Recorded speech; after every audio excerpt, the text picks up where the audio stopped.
De temps en temps, dans Invitation au voyage, on nous rapporte des curiosités du bout du monde. Est-ce que vous savez ce que c'est? C'est une cabosse qui vient de Sao Tomé. C'est avec ça qu'on fait le cacao. Mais cette cabosse raconte bien plus qu'une histoire de chocolat. Goûtez-moi donc cet héritage.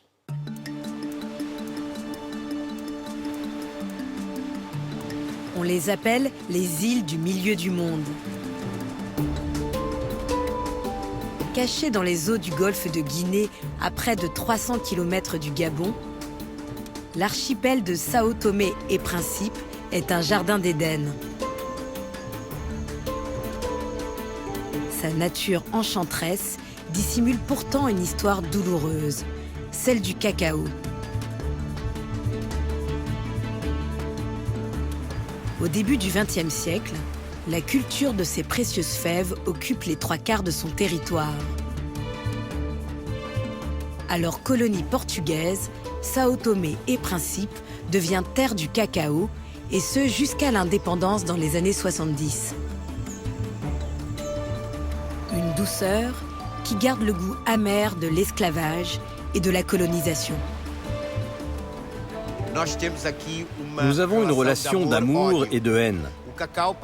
Pour nous, le cacao peut être une source de bienfaits, mais aussi la source de beaucoup de problèmes avec les propriétaires des plantations.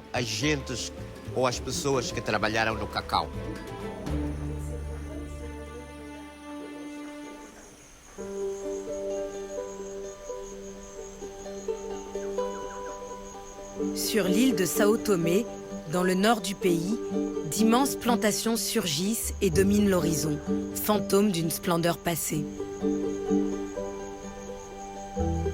Construites par les colons portugais, appelées sur l'île des Roças, elles s'étendent à perte de vue.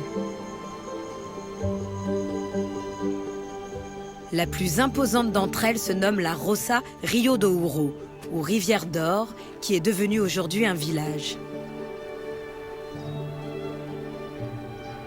Au début du XIXe siècle, le roi du Portugal Jean VI missionne des colons pour rapporter secrètement de jeunes cacaoyers du Brésil sur cette terre volcanique.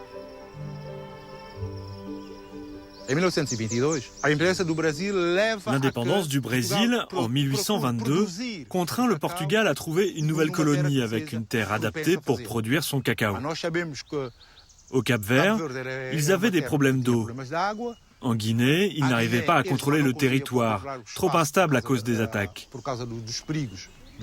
Sao Tomé était plus ou moins pacifié, et les terres de l'archipel étaient fertiles et bonnes pour le cacao, qui était le produit qui avait le plus de valeur.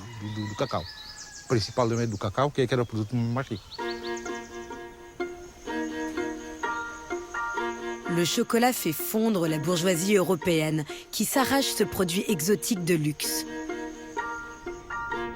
Elle contribue à établir de petits empires du cacao, comme celui de Gabriel Bustamante, un marchand d'esclaves brésilien qui construit en 1865 l'emblématique Roça Rio do Ouro.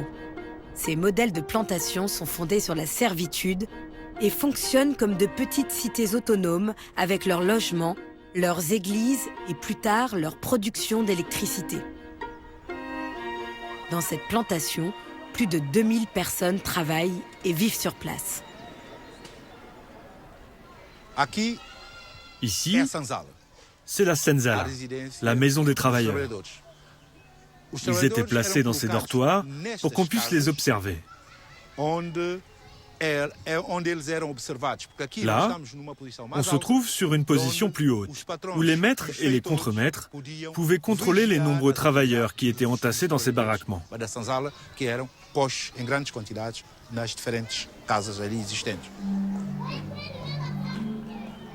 L'avenue principale symbolise la hiérarchie très stricte qui règne ici. Aucun travailleur n'a le droit d'emprunter cette route.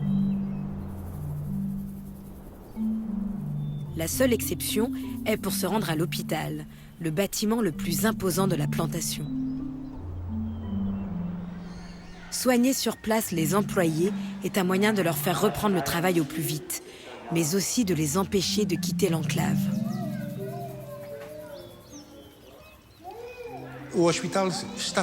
Il y a un hôpital dans la plantation pour que le maître puisse garder le contrôle sur les travailleurs.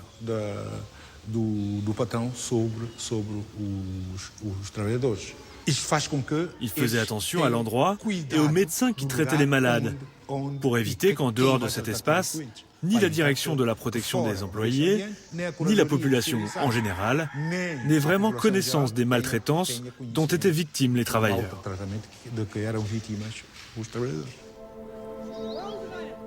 Pendant plus de 10 ans, l'esclavage reste de mise dans ce monde fermé.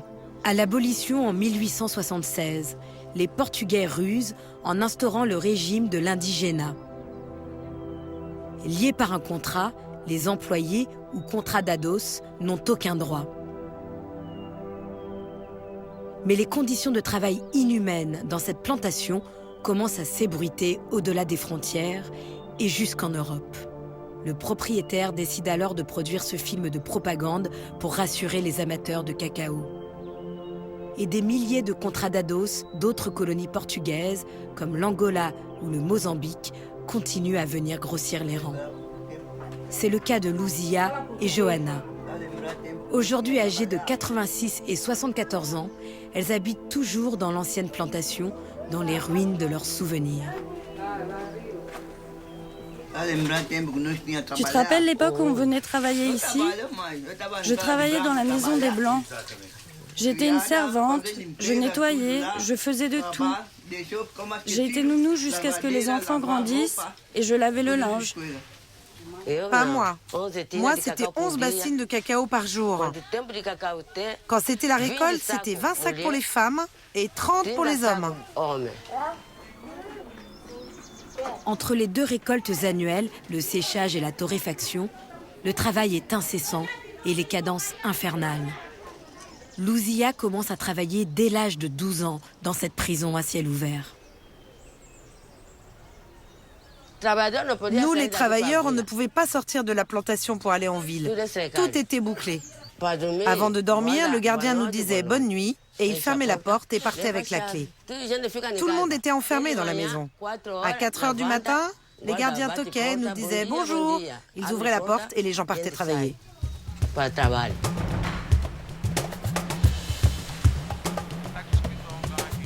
Cette servitude à grande échelle fait exploser le rendement de la production.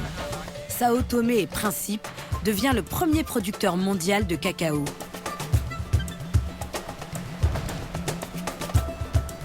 Les productions de toutes les Roças convergent vers la ville de Sao Tomé, ce cœur bouillonnant, principal port de l'île.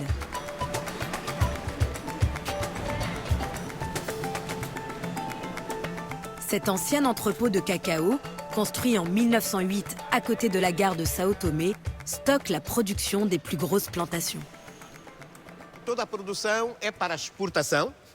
Toute la production de cacao était destinée à l'export, vers les pays qui ont les plus grands chocolatiers du monde. Tout le cacao vendu était transformé en chocolat à l'étranger, au Portugal, mais surtout en Belgique, en Suisse et même en Angleterre.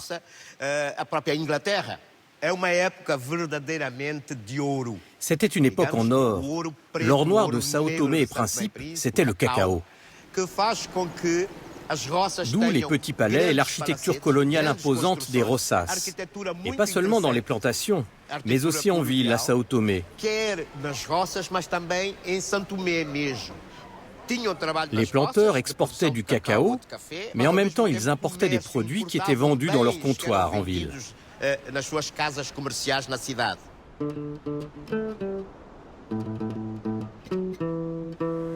Un âge d'or de courte durée. La révolte de la population contre les colons portugais en 1953, mais aussi la nouvelle concurrence d'autres pays africains, entraînent le lent déclin de la production. Au moment de l'indépendance en 1975, la culture du cacao ne représente plus qu'un quart de la superficie du pays.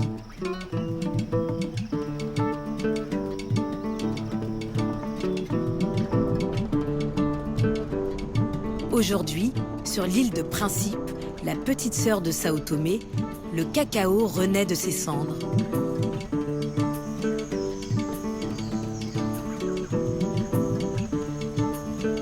Dans cette ancienne roça, Claudio Corallo, un agronome italien, découvre il y a une vingtaine d'années un trésor intact.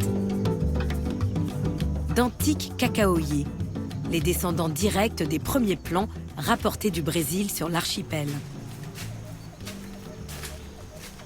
Ce cacao a sans doute une histoire très intéressante, parce que c'est le premier cacao à avoir été sorti de sa région d'origine. Il vient du sud de l'Amazonie, de la région de Bahia. On travaille avec cette variété de cacao parce que, comme toujours, comme tous les fruits et légumes, les variétés les plus anciennes produisent moins, mais elles sont de meilleure qualité.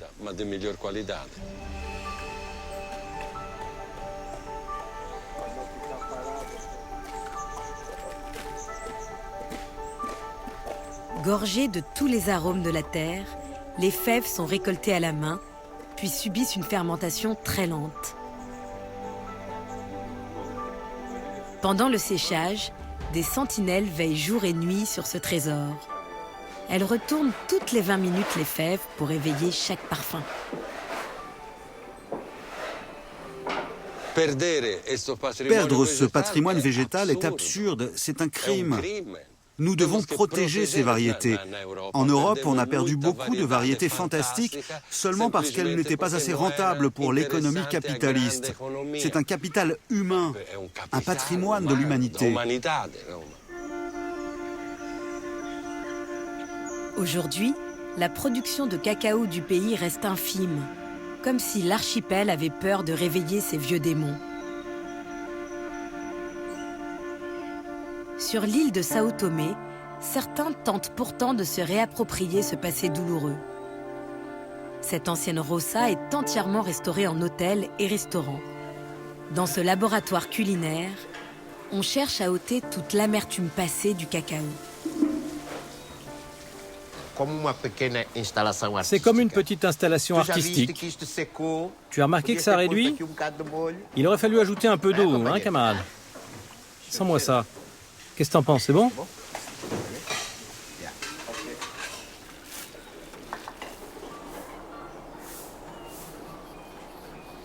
Le chocolat fond dans la bouche. Quand la bouche chauffe avec le gingembre et le piment, le goût final et le plaisir que cela procure est indescriptible. On ne peut pas l'expliquer. C'est quelque chose d'unique. C'est comme un petit orgasme, et chaque orgasme est toujours différent. Juan Carlos Silva forme une dizaine de jeunes santoméens aux caprices du cacao. Une aubaine pour l'archipel où plus de la moitié de la population vit sous le seuil de pauvreté. Transmettre et transformer l'histoire pour redonner goût et vie à cette perle qu'est la fève de cacao. C'est une obligation, un engagement envers mes racines, envers l'endroit où je suis né, ma région. Il faut que ce soit une roça pour le futur. On doit y construire notre avenir. Nous semons notre monde ici même.